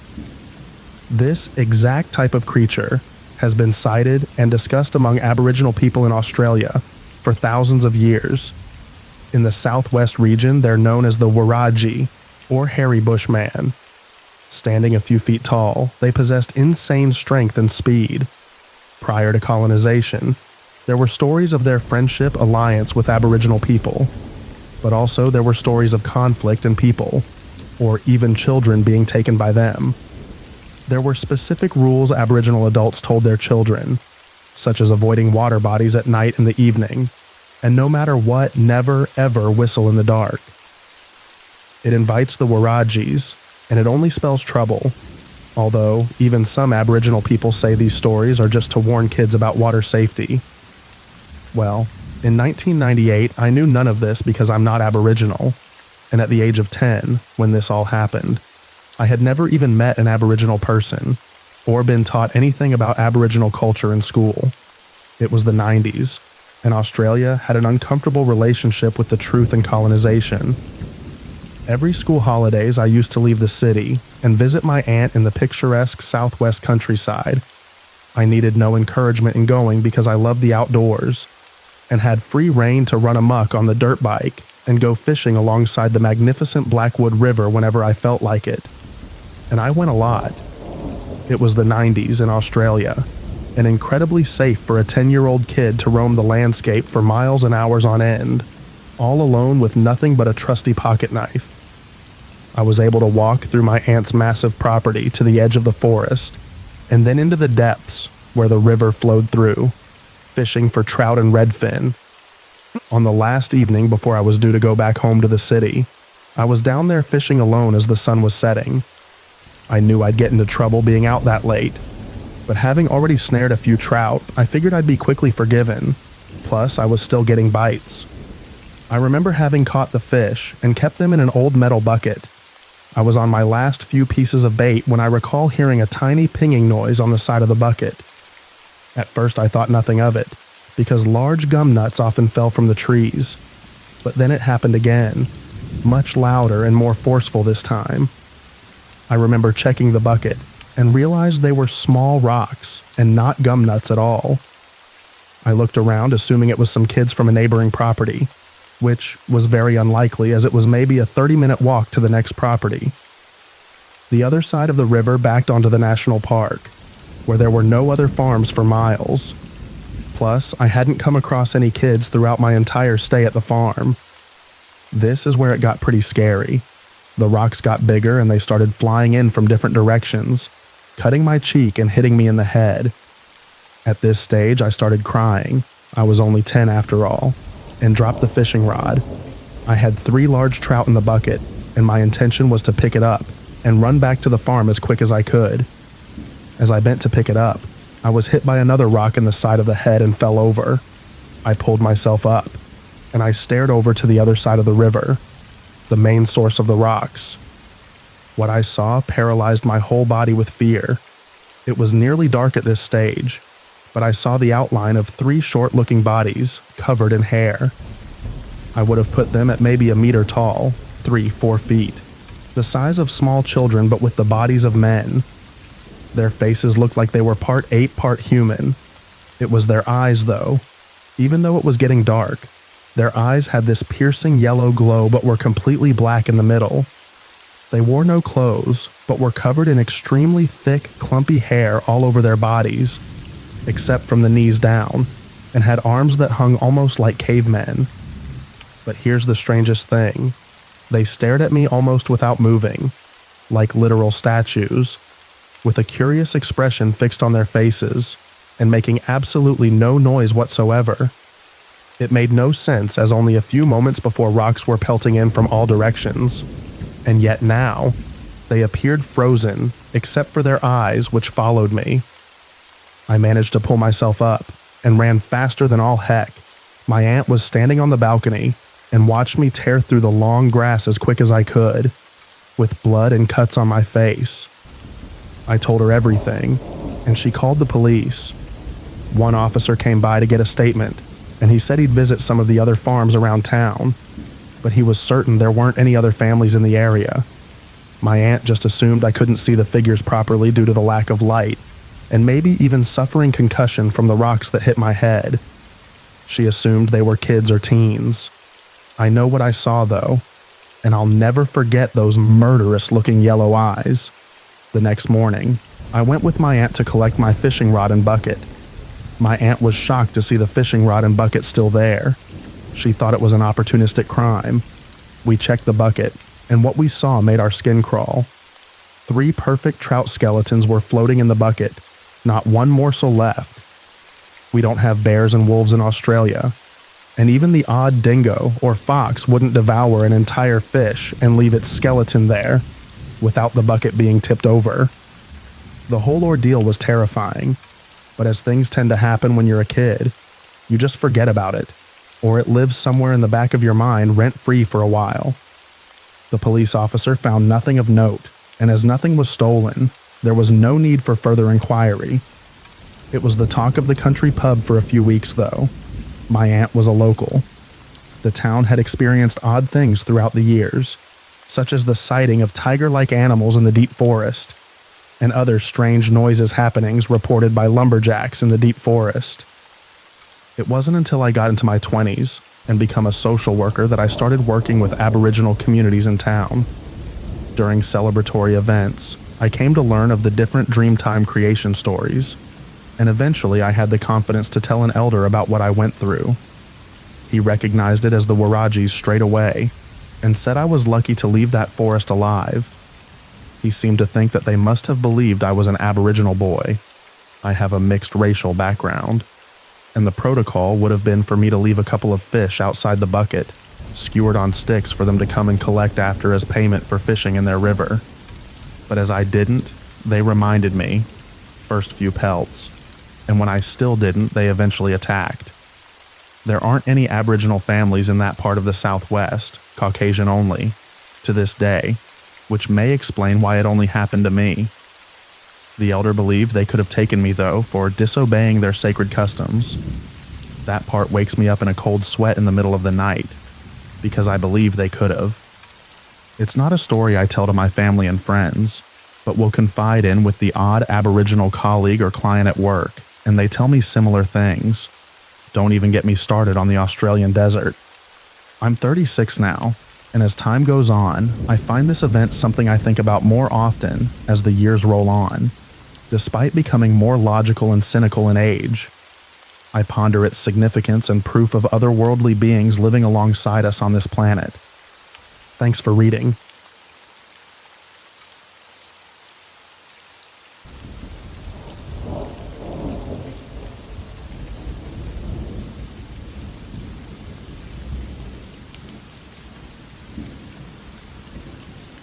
Things in this world aren't always as they seem, and there appears to be much beyond our comprehension and what we are often taught growing up. This all started in the spring of 2018, when my fiancée and I decided to move back to her family's farm.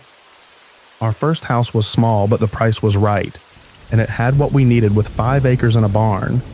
But after 5 years, the plumbing was having issues, and we found severe termite damage that was going to be more trouble than it was worth.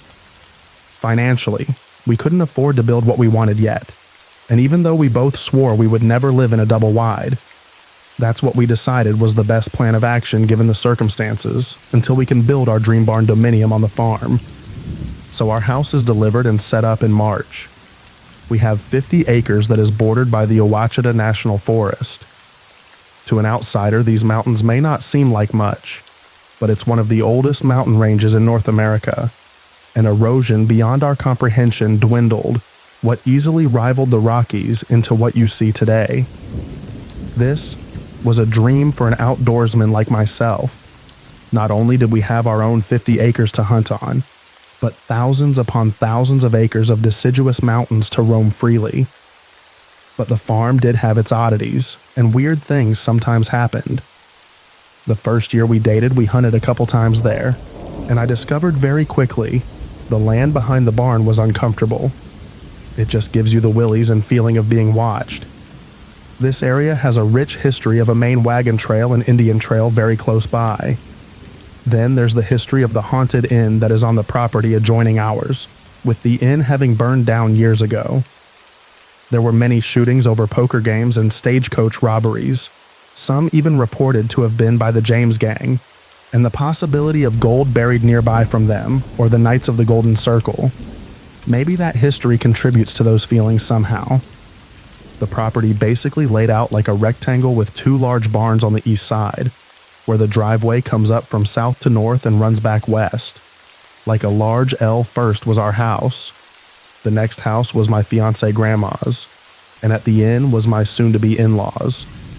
I walked over to my in-laws to get some screws working on the porch, and that's where it all started, even though I was unaware until the next day. But more on that later. It was dark out when we decided to go feed our goats that were over at the barn. As we walk out, my fiancée said something big and black ran through the yard. I was like, well, how big? Our door is a mere 30 yard to the tree line that goes straight up the mountain, and we have bear from time to time, but she said more like a large dog. We got in the Jeep, and instead of heading to the barn, I turned west towards the in-laws to use the headlights, and sure enough, there was yellow eye shine and the outline of a large black dog that was maybe 60 yards from me. I get out with a cheap flashlight and call to the dog, but I get bow reaction. Just 2 large yellow eyes staring back perfectly still. So I approached the it slowly, talking to it, trying to call it over to me, and it just trots back toward my yard. So I walk down the drive back into the yard and trying to approach it again, and I get about 25 yards from it this time, but something wasn't right about it. It all felt off. I wasn't scared or feel threatened really, but it didn't feel right. Then it hits me. Like a ton of bricks, it was as if this thing absorbed light, like some dark void from another realm. No matter how hard I tried to focus my eyes or adjust the light, I couldn't make out anything with this thing before me. Other than it appeared to be a dog that absorbed light. Cool. That's believable. It eventually grew tired of me, wandered off across our field to the road, and I wrote it off as a neighbor's dog and moved on with my night. The next day, my fiancé's grandma asked me about our big black dog. I replied with a puzzled look, and we don't have a black dog.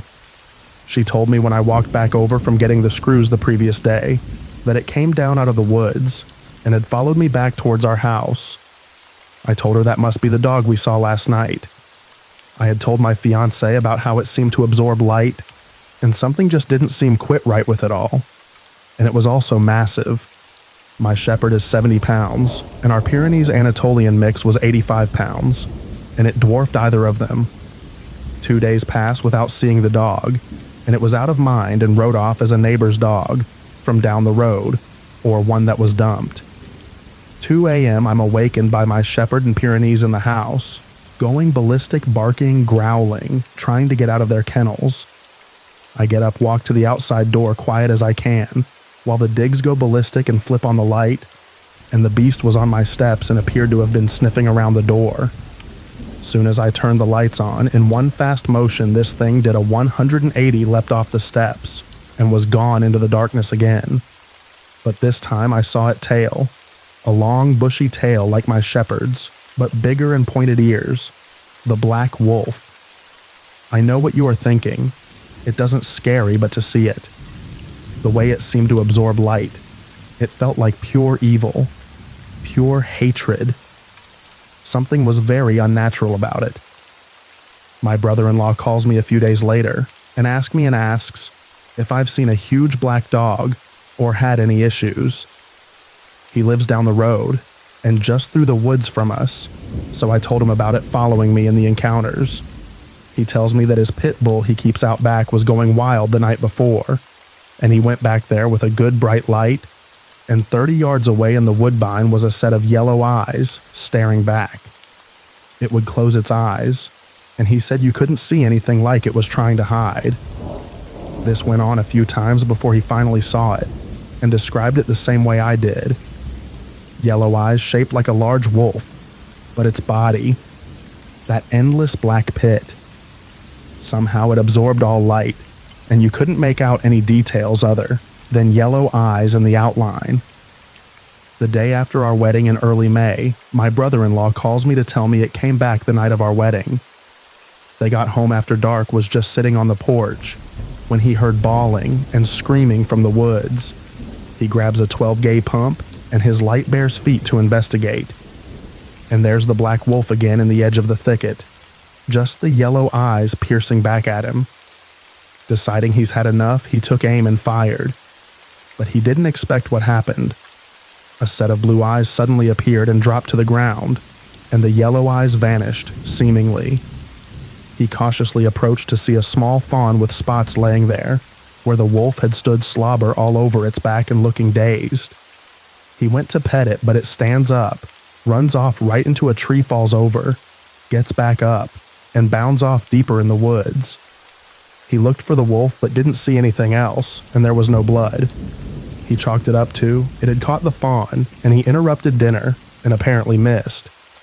We spent all our money to move, putting in septic, dirt work, etc., so our honeymoon was a weekend at home before it was back to work. I told my wife I wanted to go investigate his claim. We get to his house, and he recounts his story as we make our way to the location. I look for blood, hair, anything, and find nothing. So I start making circles in the woods, and come across a big doe that was undoubtedly the little fawn's mother. I find no signs of injury on her, and can only assume she was hit by a car, and that's just where she made it to. Saddened for the poor fawn, knowing it won't survive, and likely ended up being dinner for the wolf or coyotes. Days passed without the wolf coming back, turned to weeks, turned to months. Then the dream happened. We were at a horse show, and my mother-in-law's trying to get my wife to get this horse. I told her absolutely not. We are not getting another horse, no way. It was a solid black gelding with a white blaze on its face. Next thing I know, I'm in my kitchen, looking out the window into the round pen, and that horse is standing there staring at me. My in-laws had gotten it anyway. I went to ask my wife about it but couldn't find her. And when I looked back, it changed to a very dark, very weathered, haggard, Indian-looking lady with long, matted black hair and dreads long yellow fingernails, and wearing a very tattered, dirty, long black dress. With it over her head, the material almost looked like weathered burlap or fringe, and when she saw me looking at her, she smiled. Even though it was a dream, I can still remember the smile. The nastiest yellow teeth ever. I spent the rest of my dream asking people about the witch that lives in the woods by the barn. Things pretty much calmed down after that for a while. Every now and then I'd see a tree with claw marks about 6 feet high. I figured was a bear. One night, while skinning a big 10 PT buck something between us at the barn and our house, lets out a huge roar, growl. Anytime you skin deer at the barn at night, something paces just inside the thicket. Sometimes it will come right for you, but shine the light, and there's nothing to see and it stops moving. Soon as you ignore it, it will start to move again. I always leave the carcass, and the next day they are gone. My wife was alone in the barn, taking care of a goat that just had babies and getting them situated while I got something she needed from home. These were originally hay barns, so the upper half on each end is open so you can hear outside pretty well when something growls at her from right outside the barn, and she tells me to hurry up and bring a rifle. But besides that, everything was pretty calm, until it wasn't. I'm not sure what changed. It's been a few years since the wolf was around, but I couldn't shake the feeling it was back. I had off-the-wall nightmares, wake up in a state of fright at random. My shepherd would wake us up at 2 a.m. sometimes nights in a row, barking, growling, and wanting out. I let her out the first time, and she bolts straight up the mountain. I grabbed a shotgun that stayed by the door, no light, and took off after her. I finally got her called back to me, but couldn't shake the feeling of being watched. I felt like it was trying to lure her up the mountain. Maybe because IT knew I would follow. Sometimes we would wake up because it sounded like something slapped the house, but we never could find anything. It happened again. My shepherd losing her marbles at 2 a.m. wakes me up, but this time there's terrible screams coming from the goat's pen. I rush out, but it's too late. Whatever it was is gone, and so is one of the goats. The rest huddled into a corner of the shelter trembling. I could hear the goat's cries as it was carried up and over the mountain at incredible speed. I felt so defeated. This was war. It has to stop. This land is ancient, but now it's our land. It's our home. We will not be ran off.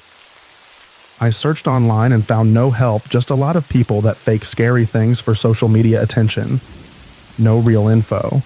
So I went to folklore. I cast some 405 GR bullets with silver mixed into the lead and loaded them in starline brass.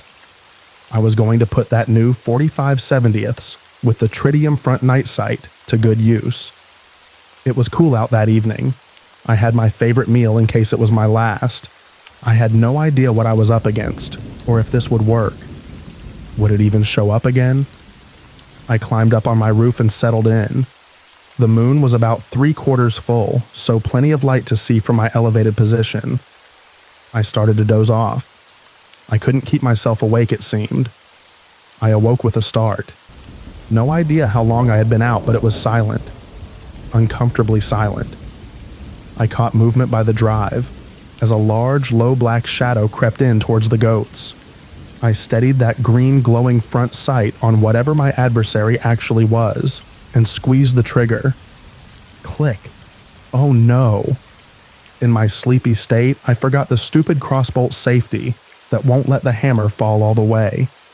The black wolf stands up on its hind legs, lets out the awful roar, growl, that we have heard before the most primal sound you have ever heard.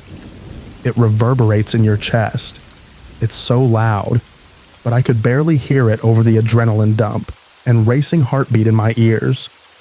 I cocked the hammer again, took the safety off as it dropped back to all fours and squeezed the trigger. The heartbeat in my ears was replaced by tinnitus from the roar of the rifle, and I lost some of my night vision from the muzzle flash. The beast had fell to the ground, thrashed about, then bolted back into the woods. I stayed up there till daylight, watching. After the sun came up, and it was plenty bright enough to see, I walked to where the best stood, and there was nasty-looking hunk of gray meat that smelled awful. It was the most rotten, putrid smell you could imagine. I knew it had to be there. That was a 405 GR slug that can easily stop a grizzly mid-charge. As I made it to the woods, I could see small spots of dried blood, but not much, and not creature. I followed the trail where I could see overturned leaves, a broken twig or ground disturbance. After I made it to the top, I was really hoping I had recruited some help. I pushed on, being cautious and watching, trying to not be led into a trap of its own. I followed the trail over to the property line of the haunted inn. The land was up for sale. It never had anyone own it for long, it seemed, and I had a job to see through, so pushed on. It led me down the mountain towards where the inn used to be. Before I reached the site of the inn, the trail led me by what appeared to be an old unmarked grave, and back up the ridge, and up a steep narrow ravine with large chunk rock and boulders. At the very top was a small opening to a cave, or abandoned silver mine possibly. The area stunk so bad I could hardly keep from throwing up. The large rock overhang had some kind of old symbols carved into it, but no time to be distracted. I looked into the hole as best I could see, and I swear there was an old spear in there, like what the conquistadors carried. There was no way I was fixing to go in and find out, though. Between the smell, the horror of what I had seen, and how it made it all the way back here, I was done. I wanted to go home, so I did. It's been 3 years now, with no sightings or strangeness. I just make sure and leave a deer at that corner of the property every year. It's never there when I come back. I guess we have some understanding. How it all ties together is anyone's guess.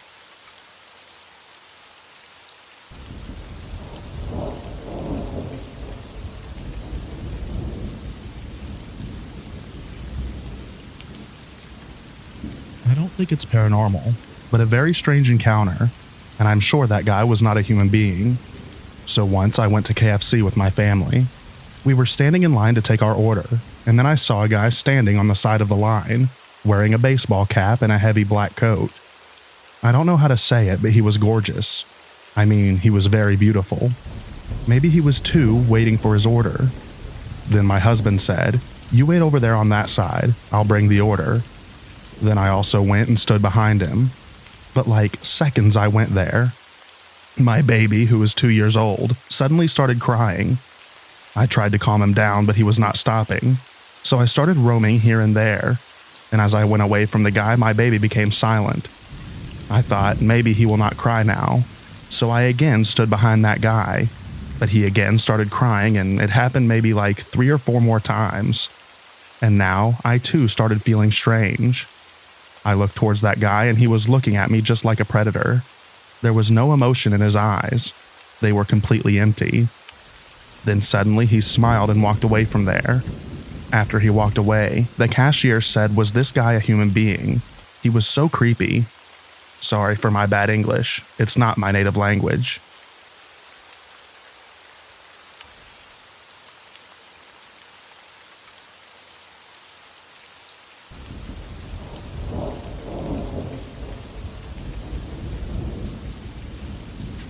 So this could play a part in the little people not liking outsiders fishing their waters. I'm like a tiny percent native, allegedly, so I don't know if that counts. But me and a few friends were night catfishing. We go fairly often.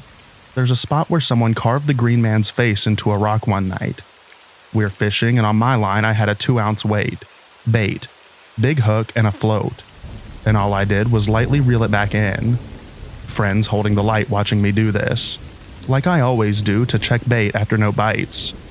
Then we heard something slam into the rocky hill behind us.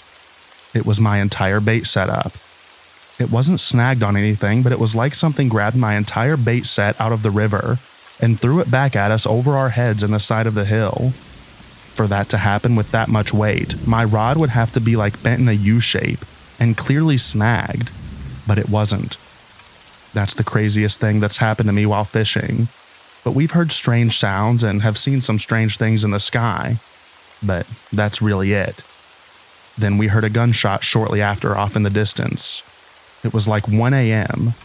So we decided to call it a night.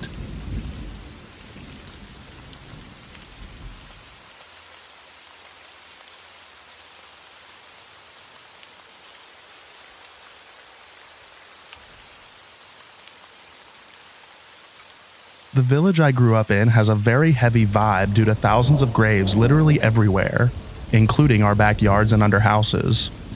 Even walking along the beaches, the graves get uncovered at times, and we have to kind of cover them up. I don't know if it's a cryptid, but we have experiences with spirits that are mimics. For example, one time I was locked out of the family home as I was visiting, so I was waiting outside on the lawn on the opposite side of the house from the driveway. I just cracked a refreshing beverage when I saw my mom walk by in her pink Angora cardigan inside the house. Thinking she's home, I walked around the house to the front door and it was locked and her car wasn't there yet. She pulled in like 35 minutes later. I clearly saw her walk by in the house in broad daylight, like for 3 seconds. Only thing I noticed was her hair was darker. Afterwards, when I told her about it, she dug around in the closet and pulled out the pink cardigan. Another story was a group of us were walking by a trail, and my friend's girl was walking way ahead of us, and she saw her boyfriend hide behind a big rock. He was wearing a white ball cap, so he was very noticeable. She calls out to him, and he answers because we were just arriving behind her. There was no one behind the rock. I had one of those dreams where you're aware of your dreaming, and it was super realistic. I was walking down the block past our formal graveyard, and there's a large field. When I looked into the field, I saw an army of shadow men arranged in rows like an army. Turns out, I wasn't the only one to have dreams about the ghost army. Sometimes at night, I would go out and talk to them when intoxicated. Spirit possession, dances, were very common over 100 years ago in our tribe. Some were very powerful. I read records of the family headman dragging 10 big men around like nothing by ropes, attached to flesh hooks in his back in the 1920s.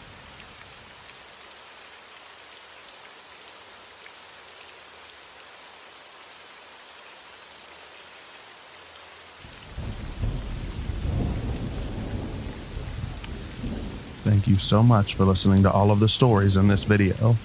I hope you enjoyed them. I also hope that you enjoy the extra rain at the end. Get a good night's sleep, everyone, and I'll read to you in the next video. Bye-bye now.